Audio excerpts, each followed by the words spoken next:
আসসালামু আলাইকুম ওয়া রাহমাতুল্লাহি ওয়া বারাকাতু। বরাবরের মতো আবার একটি নতুন ব্লগ ভিডিও দেখার জন্য আপনাদের সবাইকে ওয়েলকাম জানাচ্ছি। দূরে বা কাছে যে যেখান থেকে আমার আজকের ব্লগ ভিডিওটি দেখছেন, আশা করি সবাই অনেক ভালো আছেন। তো ভিডিওর শুরুতেই দেখতেই পাচ্ছেন আমি জিনিসপত্র গোছগাছ করছি আর আরও একটা জিনিস বের করছি। তো আমার মতো কে কে আছেন যে প্রত্যেক দিন নিত্য নতুন জিনিস দিয়ে ইফতারের টেবিল সাজাতে পছন্দ করেন, আবার পরের দিন এগুলো ওয়াশ করে পানি ঝরিয়ে ঠিক জায়গায় রেখে দেন? সবাই কিন্তু কমেন্টস করে জানাবেন।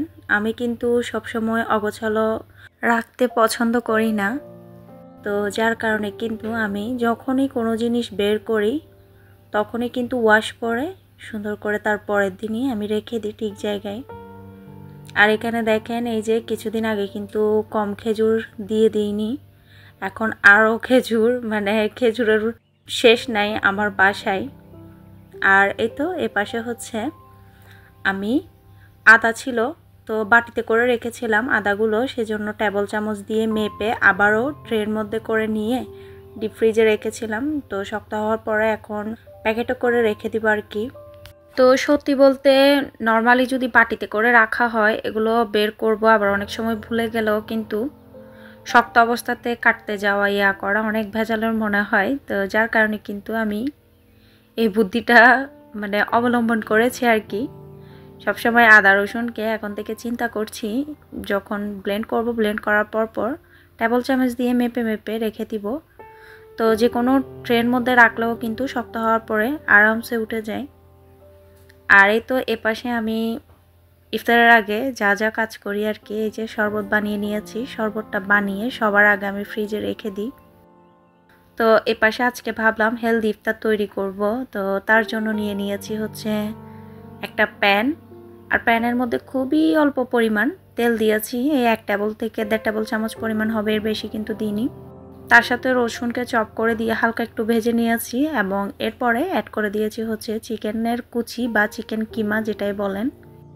তো চিকেনগুলোকে আমি ছুরির সাহায্যে কেটে নিয়েছি, তারপরে আমি একটু কর্নফ্লাওয়ার দিয়ে মিক্স করে অ্যাড করেছিলাম যাতে করে সফট হয় খাওয়ার সময়। তার সাথে খুবই অল্প পরিমাণের আমি আদা পেস্ট দিয়েছি। আর এরপরে কিছুক্ষণ ভেজে নিয়ে পর্যাপ্ত পরিমাণ পানি দিয়ে দিয়েছি, যতটুকু পরিমাণের পানি আমার স্যুপ তৈরি করতে লাগবে। ততক্ষণে সবাই আশা করি বুঝে গিয়েছেন যে আমি কি তৈরি করছি, তো স্যুপ বানাচ্ছি। আর এই তো পানিতে যখন বলক উঠবে তখন এখানে সস অ্যাড করে দিয়েছি, soya sauce, vinegar, tomato ketchup বা টমেটো সস যেটাই বলেন। তার সাথে দিয়ে দিয়েছিলাম হচ্ছে নুডলসের ভেতরে যে 1 প্যাকেট মশলা থাকে সেটাই। আপনারা চাইলে টেস্টিং সল্ট ইউজ করতে পারেন, বাট আমার বাসায় টেস্টিং সল্টটা আমার হাজব্যান্ড খেতে বারণ করেছে, তো যার কারণে আমার কাছে নাই, সেজন্য কিন্তু আমি নুডলসের ভেতরে যে মশলাটা থাকে সেটাই দিয়ে দিয়েছি। আর এই তো তারপরে কিন্তু আমি এখানে কিছু মশলা অ্যাড করেছিলাম, সাদা গোলমরিচের গুঁড়া, কালো গোলমরিচের গুঁড়া, তার সাথে দিয়েছিলাম হচ্ছে ধনিয়া গুঁড়া, জিরার গুঁড়া। তো এগুলো দিয়ে তারপরে কিন্তু কর্নফ্লাওয়ার অ্যাড করে দিয়েছিলাম। আর কর্নফ্লাওয়ার দেওয়ার পরে আমি ডিম অ্যাড করেছি, তো 3টে মতন ডিম ইউজ করেছিলাম। আর সবশেষে নেড়ে চেড়ে তার সাথে ধনিয়া পাতা কুচি, একটা স্বাদে ম্যাজিক মশলা আর দিয়েছিলাম হচ্ছে বিট লবণ, লেবু রস, এগুলোই। তো এখানে কাঁচামরিচ কুচিও দেওয়া হয়েছে, বাট বলতে ভুলে গিয়েছি। তো দেখেন মাশাআল্লাহ খুবই সুন্দর হয়েছে। তো হেলদি ইফতার বলেছি এই কারণে, ভাজা পোড়া কিন্তু অত বেশি করিনি, বাট অন্তনটা ভেজেছি। তো এদিক দিয়ে একটু আনহেলদি হয়ে গেছে, তো সমস্যা নাই, অত বেশি কিন্তু ভাজা পোড়া করিনি। আর ছোলা বুট যেটা মাখাইছি, বাট সেটা একটুও খাওয়া হয়নি, সবাই কিন্তু স্যুপকে পেট ভরিয়েছে। তো এপাশে চলে আসলাম হেলদি সেহেরি তৈরি করতে। সেহেরির জন্য আমি আজকে তৈরি করছি ফ্রাইড রাইস আর হচ্ছে চিলি চিকেন। তো আমার কাছে মনে হয় ফ্রাইড রাইস আর হচ্ছে চিলি চিকেনের মধ্যে এত বেশি তেল মশলা কিন্তু দেওয়া হয় না, তো সেক্ষেত্রে কিন্তু এটা একটা হেলদি সেহেরিও বলতে পারেন। আর মাশাআল্লাহ আমার বাচ্চা বলেন, আমার হাজব্যান্ড বলেন, অনেক বেশি পছন্দ করে এই রেসিপিটা। আর পার্সোনালি আমারও খুব বেশি ভালো লাগে। তো চলেন তাহলে রেসিপিটা শেয়ার করি। আমি প্রথমেই ঘি দিয়ে দিয়েছি প্রায় 2 টেবিল চামচ থেকে 3 টেবিল চামচ পরিমাণ। তো এরপরে কিন্তু অ্যাড করে দিয়েছিলাম হচ্ছে রসুন চপ করে, তারপর কিছুক্ষণ ভেজে এখানে আমি ভেজিটেবল অ্যাড করেছি। তো আমার বাসায় ক্যারট ছিল না, গাজরটা, সেজন্য সেটা দিইনি। এখানে দিয়েছিলাম হচ্ছে 2 রকমের ক্যাপসিকাম, এরপর হচ্ছে পাতাকপি ভাজি, বাঁধাকপি আর কি, জুলিয়ান কাট করে দিয়েছি, ভাজি বলছি সরি।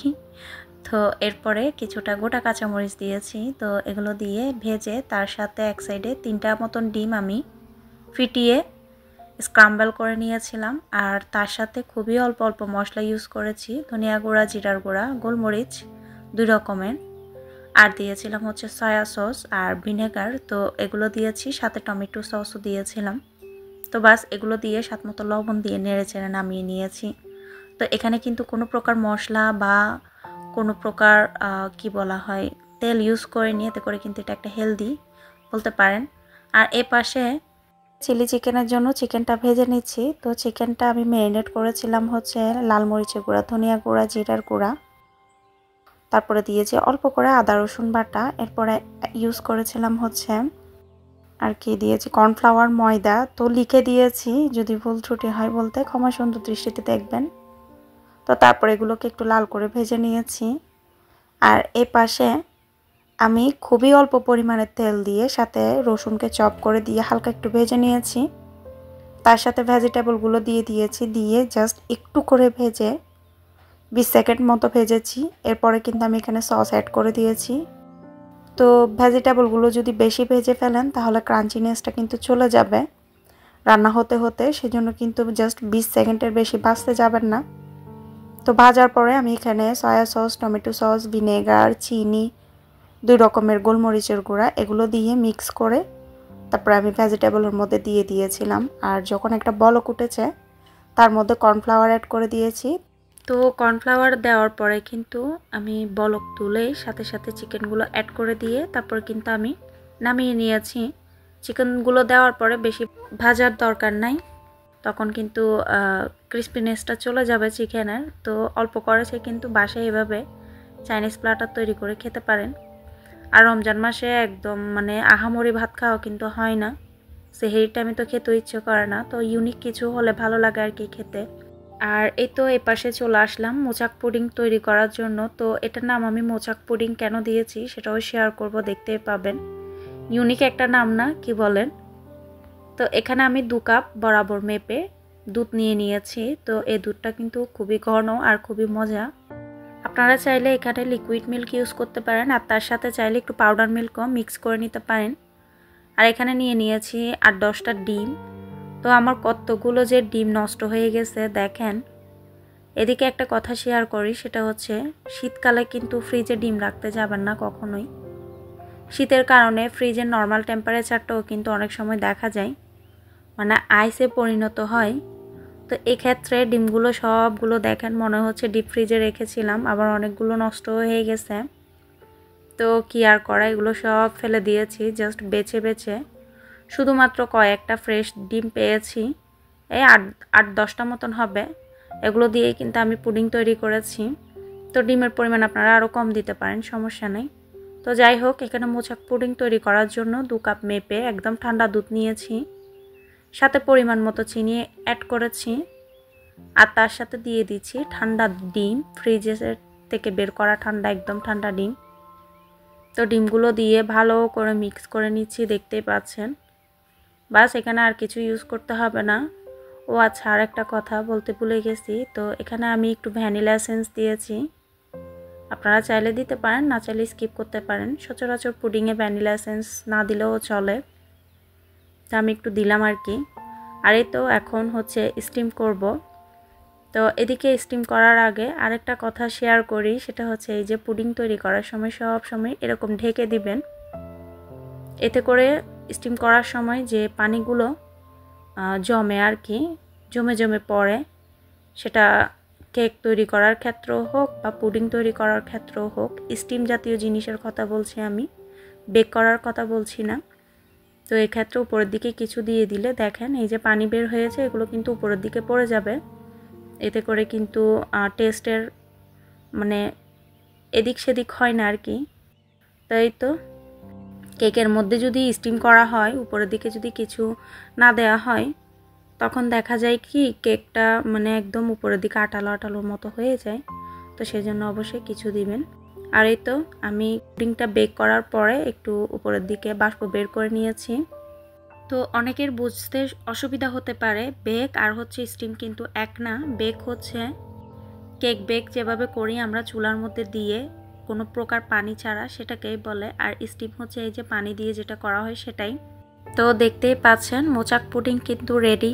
তো এটা মোচাকের মতো কেন হয়েছে বলেন তো? তো এটা মোচাকের মতো হওয়ার কারণ হচ্ছে দুধ, ডিম সব কিছুই ঠান্ডা ইউজ করেছি সেজন্য। আজকের ইফতার একদম সিম্পল, সব কিছু নিয়ে বসেছি, বাট হাজব্যান্ড আসে নাই, একা একা ইফতার করতে হবে আমার থেকে। তো এই যে পুডিং তৈরি করেছিলাম, পুডিংটা দেখতেই পাচ্ছেন। আর পুডিংটা একটু ভেতরে কিন্তু এমন জালিদার হয়েছে, কারণ যেহেতু আমি ঠান্ডা সব কিছু দিয়ে তৈরি করেছি সেজন্য। এর পাশে হচ্ছে এই যে নাস্তা, খেজুর আর ছোলা বুট মাখাবো। আমার থেকে মেখে খেতে বেশি ভালো লাগে, সেজন্য। যেহেতু আমি একা সেজন্য একাই ডালছি। আর সাথে নিয়ে নিয়েছি মুড়ি। তো আজকে আপনাদেরকে সাথে নিয়ে ইফতার করছি। আমি যখন ইফতার মানে শরবত তৈরি করি ইফতারের জন্য, তো আমার বাচ্চা যেহেতু চিয়া সিড খায় না, সেজন্য কিন্তু আমি তো যখন খাই তখন দিয়ে চিয়া সিডটা খাই আর কি। বিসমিল্লাহ।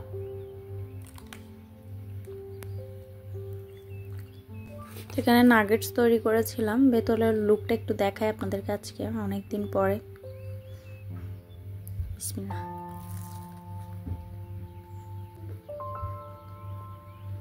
দেখেন একদম দোকানের নাগেটসের মতো। আর এটা ছিল চিকেন চিজ বল। এই চিজটা আমার কাছে অনেক বেশি ভালো লাগে। এটাও খেয়ে দেখি।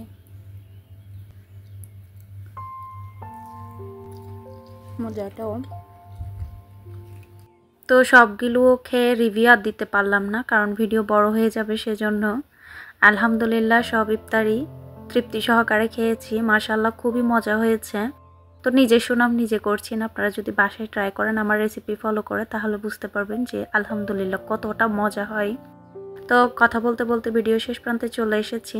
সবাইকে অনুরোধ করব, যারা নতুন আজকে চ্যানেলটা ভিজিট করছেন, প্লিজ চ্যানেলটা সাবস্ক্রাইব করে আমার এই ছোট্ট পরিবারের সদস্য হবেন। আর অবশ্যই কমেন্ট করে জানাবেন ভিডিও কেমন লাগলো। সেই সাথে সবাইকে অনুরোধ করব, প্লিজ লাইক না করলে একটি লাইক করে দিবেন। তা আজকের মতো বিদায় নিচ্ছি, সবাই ভালো থাকবেন, টাটা, আল্লাহ হাফেজ।